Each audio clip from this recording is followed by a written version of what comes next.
Oh my God. Dogs natural behavior. Guard and protect.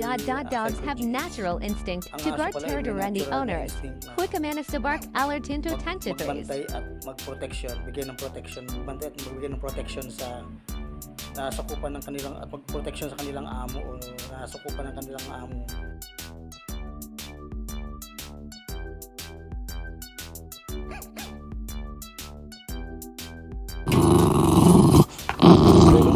Territory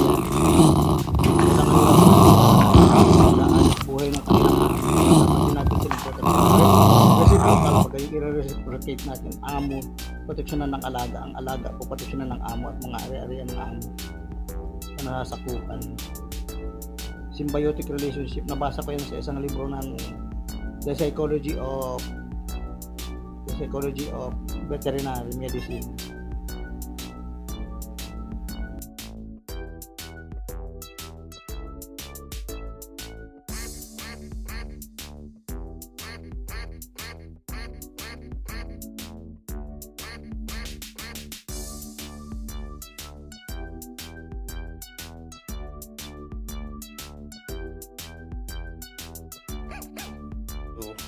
Pag-alagala sa peri-peri o sa teritoryo ng kanilang amo para bantayan ito at siguraduhin safe, walang makapasok ng mga intruders.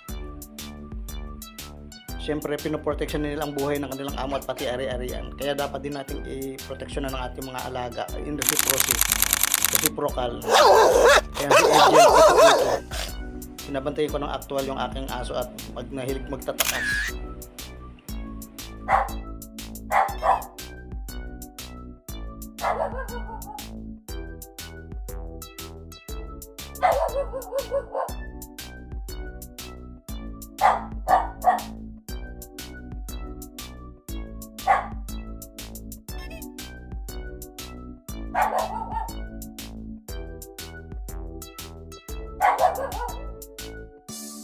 Yung makita mo lang yung mga aso mong ganyan naglalaro sa harapan mo ay nakakalibang na yan, nakakatanggal na yan. Stress reliever na iyan. Siyempre pinoproteksyonan niya tayo kaya kailangan natin silang proteksyonan kaya nilagyan namin ng harang dun sa may ilalim ng gate kasi lumalabas tong maliit na aso kasi baka masagasaan. Pinoproteksyonan tayo kaya dapat proteksyonan din natin ang ating mga alaga. May kakulitan niya na daan na sa bakod Hidadi kagabi. Rinig niya hidadi kagabi. O kanya dumadaan sa tatlong siwang na iyan ng pinagmamasdan ko siya dyan. Actual, hindi CCTV ang ginamit ko. Si Leno ginagamit niya CCTV para ihuli. Ayan sinusorbe niya yung daanan doon sa gilid na yun. Nilagyan ni Leno ng yung taniman ng bulaklak na pinagtitimplahan dati ng semento na plastic. Wala, sarado yun sa kabilang dulo rin nilagyan ko ng basag na hollow block din sa makalusot yung plus yung harang na bakal sa ilalim. Pero ayan, nakalabas na siya, nakita ko. Ayun, tumungtong na roon sa, gusto na niyang bumalik, tumungtong dun sa buhangin na nasa labas ng bakod. Dumaan dyan na truck, kaya hindi ko na nakuha yung, nagulat ako sa busina Hindi ko na nakuha yung actual niyang pagtalon papasok. Nagulat ako sa busina ng truck. Ayan, nagsusurbay na siya paano pabalik. Nakamasid lang yung nanay Galing niya. ka na ha. Takot sabar yung nanay Ayan, may dadaan na dyan na truck. Tatalon siya dyan maya-maya. Tatago muna siya sa kabilang dulo. Ipipake niya ako. Ipipake niya yung investigador yung Soko. Kaharap ko siya. Actual na camera ko, hindi yung CCTV. Yung susundan ng ina niya at sasawayin siguro sa ilalim.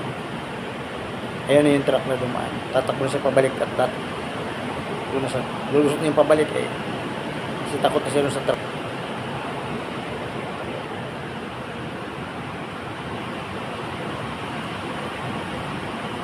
Ang nanay talaga ay nanay pati sa para sa pagtakas ng anak ay nakikipagkonspirasi. After niyang yerong nakaharang sa dulo sa may malunggay. Takot sabar yung nanay nabutas dyan sa nalusot. Kaya talaga mga nanay kahit sa tao ganyan minsan na kinukutsaban tatay para hindi mapagaling dito. Under camera surveillance sila dito sa part na ito. Dumating naman na dumating pa yung patid ko. Ayan, dumating na. Ng pag-asa makalabas yung tuta gawa ng iniayos ni Leno yung bakal na harang sa ilalim wala na siyang malusutan lalo Tapos ang pagtakas niya na proteksyon na ng ilalim din sa mga alis.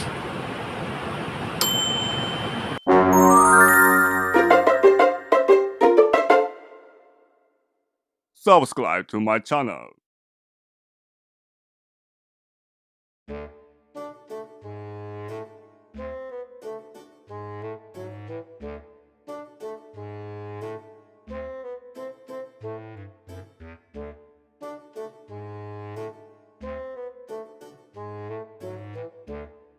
Oh my God. Nabasa ko doon sa Natural isang behavior. libro ng Guard and veterinary protect. Dogs have psychology. natural instinct Ang to aso guard pala ay may territory and the natural na owners. instinct na Quick command is to bark, alert into tentative. magbantay at magproteksyon, bigay ng protection, magbantay at magbigay ng protection sa nasakupan ng kanilang at magproteksyon sa kanilang amo o nasakupan ng kanilang amo. Dahil nga sila ay territory. Pero Doc Delphine, Gagwardyahan nila yung kanilang nasakupan, lalo na yung nasakupan ng kanilang may-ari. kay Sir Kurt, Ay territory. kay Ma'am Trix,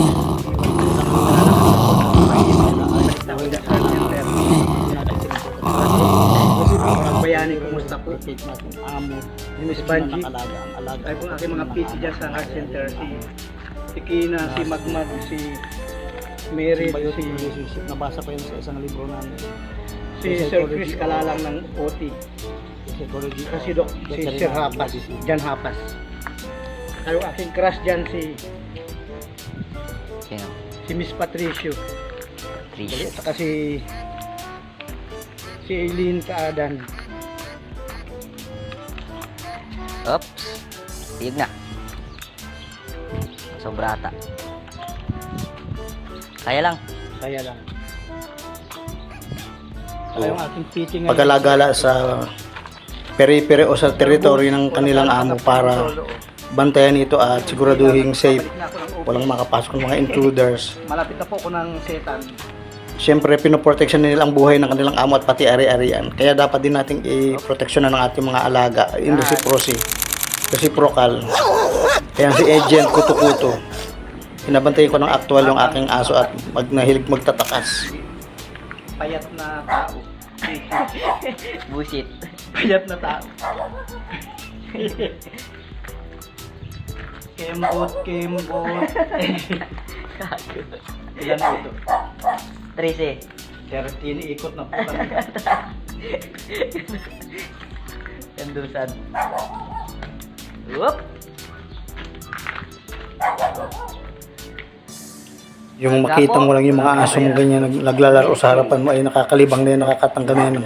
Stress reliever na iyan. Siyempre pinoproteksyonan niya tayo kaya kailangan natin silang proteksyon na kinalagyan namin ng harang dun sa may ilalim ng gate kasi lumalabas tong maliit na aso kasi baka masagasaan. Pinoproteksyonan tayo kaya dapat proteksyonan din natin ang ating mga alaga. May kakulitan niya na daan na sa bakod Rinig niyo ba si Daddy kagabi? Rinig niyo si Daddy kagabi. Nag-survey ka naman ng dadaanan mo. Nagmamasdan ko sa dyan, actual, hindi CCTV ang ginamit ko. Wala, Sila sarado ginagamit dyan, ng CCTV may para arang, hindi ka mawadaan ihuli. dyan. Ayan, sinusurvey niya yung daanan Wala, doon sa masyado gilid. ka nang masasagasaan Nilagyan ka nila dyan. ng yung taniman ng bulaklak na pinagtitimplahan dati ng semento na plastic. Hindi siya makalusot. Sa kabilang dulo rin, nilagyan ko ng basag na hollow block, hindi siya makalusot doon. Plus yung nakaharang na bakal sa ilalim. Pero ayan, nakalabas na siya, nakita ko. Ayun, tumungtong na roon sa, gusto niya bumalik, tumungtong dun sa buhangin na nasa labas ng bakal. May dumaan dyan na truck, kaya hindi ko na nakuha yung, nagulat ako sa busina Hindi ko na nakuha yung actual niyang pagtalon, papasok. Nagulat ako sa busina ng truck. Ayan, nagsusurbay na sa paano pabalik. Nakamasid lang yung nanay niya. Nakutsaba rin yung nanay Ayan, may dadaan na dyan na truck. Tatalon siya dyan maya-maya. Dumating sila na yan.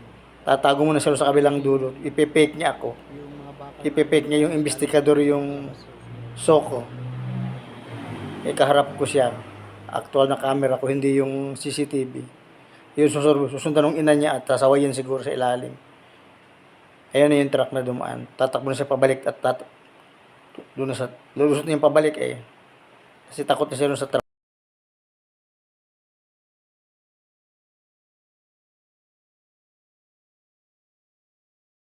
Ang nanay talaga ay nanay. Tingnan mo pati sa para sa pagtakas ng anak ay nakikipagkonspirasi. Kakutsaba rin yung nanay eh. Kaya talaga mga nanay, kahit sa tao ganyan minsan ay kinukutsaba pa sa tatay para hindi mapagaling. Yan dito, under camera surveillance sila dito sa part na ito. Dumating naman na dumating pa yung patid ko, ayan dumating na. Ng pag-asa makalabas yung tuta, gawa ng iniayos nila yung bakal na harang sa ilalim, wala na siyang malusutan lalo. Tapos ang pagtakas niya na proteksyon na yung lalim din sa mga alis.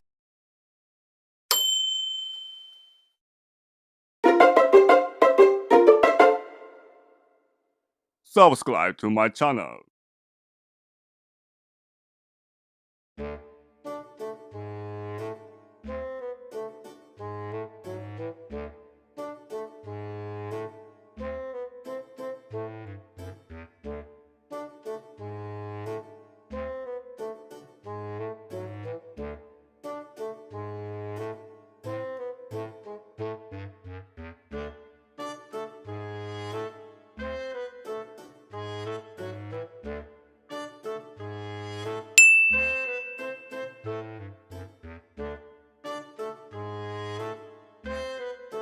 Na po ang inyong pasyente o babalik na ako dyan sa heart center. Pero Doc Delphine, kay Sir Kurt, kay Ma'am Trix, maglalakad na po ang inyong pasyente o babalik na ako dyan sa heart center. Saka si Dr. Agbayani, kumusta po? Si Miss Banji, kayo pong aking mga PT dyan sa heart center, si Kina, si Magmag, si Meryl, si Sir Chris Kalalang ng OT, saka si Sir Hapas, Jan Hapas. Kayo aking crush dyan Sino? si Miss Patricio, Tricia. saka si Eileen Kaadan. Oops. Tiyog na. Sobrata. Kaya lang. Kaya lang. Saka yung aking PT ngayon si Sir Boots, o naglalakad na po ng solo o. Unti-unti lang at babalik na ako ng office. Malapit na po ako ng setan.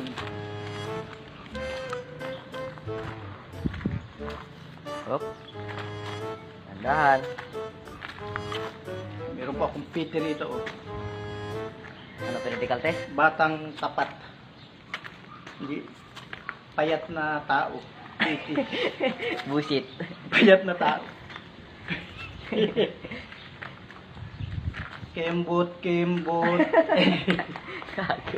Ilan na ito? 13. 13 ikot na po kami. Kandusan. Whoop. Oh, Paggapo. wala pong dayaan to. Inhale, exhale.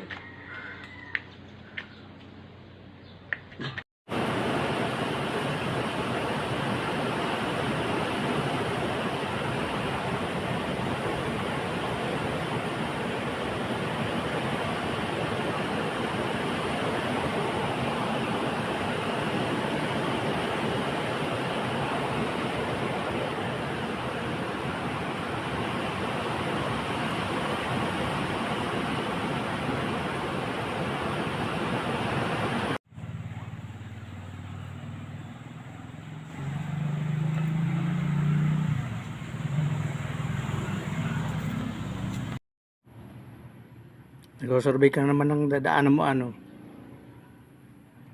Wala, sarado yan dyan. May harang, hindi ka makawadaan dyan. Wala, masyado ka nang masasagasaan ka dyan.